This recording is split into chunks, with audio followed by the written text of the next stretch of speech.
At night, the children of Ijube could hear something crying under the soil. It was not an animal, it was not the wind. The cries were soft, like a baby calling for help. But when the villagers dug the earth, they found nothing, only roots, bones, and something that should never have been buried. A long time ago, in the quiet village of Ijube, the people lived simple lives. They farmed their land, raised their animals, and shared everything with one another. The village had no big road, no cars, no noise, just the sound of birds, the smell of cooking fires, and the laughter of children playing near the river. The people of Ijube depended on their crops. They grew maize, yams, cassava, and groundnuts. Every planting season, the men and women went to the fields with their hoes and cutlasses. They worked hard under the sun and prayed for rain. But that year, the rain had not come early. The ground was dry. The seeds refused to sprout. People were beginning to worry. One morning, a stranger arrived in the village. He came in a wooden cart pulled by two tired donkeys. He wore a long brown robe, a wide-brimmed hat, and around his neck was a necklace of polished stones. Nobody had ever seen him before. He called himself Karanu. Karanu said he was a seed giver. He said he had traveled across many lands, helping farmers grow food even when the land was dry. From his bag, he brought out seeds, bright yellow, smooth, and shiny. He held them up to the sun, and they sparkled like gold. "These are magic seeds," Karanu told the villagers. "Plant them, and your crops will grow in one night." The villagers looked at one another. Some were afraid, some were excited. "Is it free?" one man asked. "Yes," Karanu smiled. "I ask for nothing. Only allow me to plant them myself. The seeds must be buried in a special way." This seemed strange, but the people were desperate.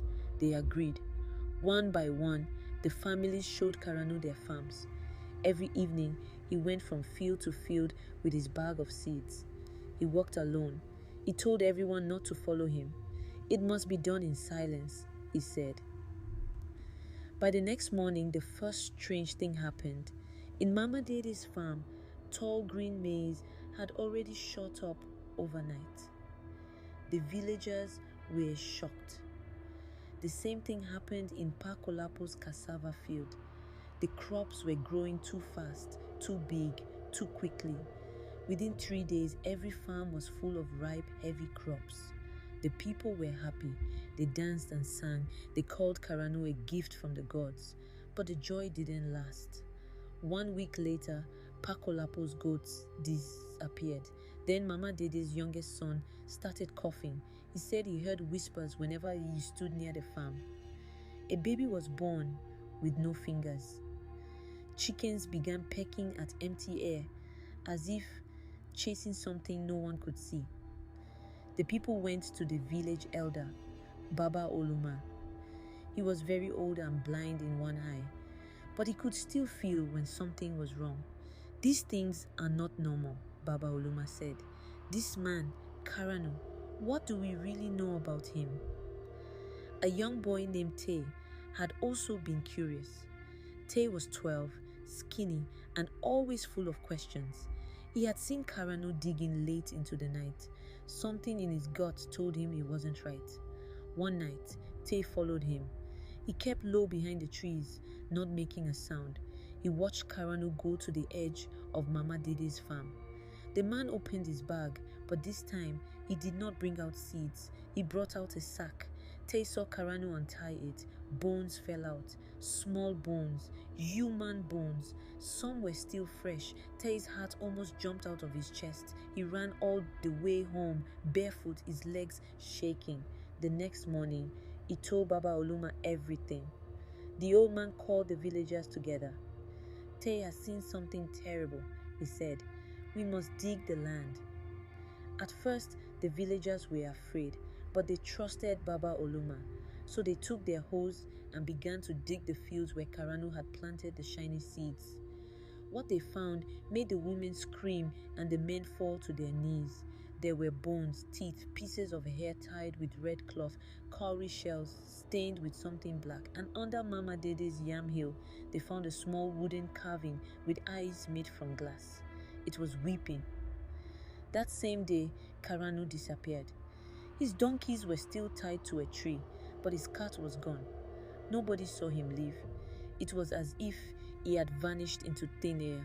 The villagers knew they had been tricked. The crops that had looked so good began to rot. A terrible smell filled the air. The rivers turned muddy. Even the sky seemed darker. Baba Uluma called for a cleansing. He led the people in prayer and sacrifice. They burned the bones and the carvings, and every shiny seed was dug out of the ground. It took many weeks, but slowly the land healed. The people planted again, this time with their own seeds. The crops grew slower, but they were clean. The whisper stopped. The crying under the soil faded away. And to this day, no one in Ijube accepts free gifts from strangers, not even a single seed. Because they remember what happened when they trusted a man who buried something in their fields that did not belong there.